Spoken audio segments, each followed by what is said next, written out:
¿No sabes cómo acceder a los directos de los Shorts de YouTube? Quédate que en este vídeo te explico cómo hacerlo fácilmente. Para acceder a los directos de los Shorts de YouTube, comienza abriendo la pantalla principal de YouTube. Después, accede a los Shorts de YouTube, que encontrarás en la parte inferior izquierda de la pantalla. Una vez allí, te aparecerá el feed de Shorts. Pausa el short que se está reproduciendo en ese momento y verás que en la parte superior aparecen dos botones, el de suscripciones a la izquierda y el de en directo a la derecha.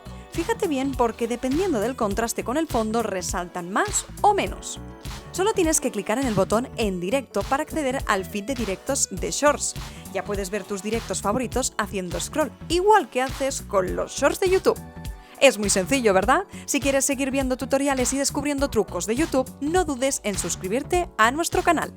Y si este vídeo te ha gustado, cuéntanoslo en comentarios, dale like y activa la campanita para que te llegue el aviso de los nuevos vídeos y shorts que publiquemos.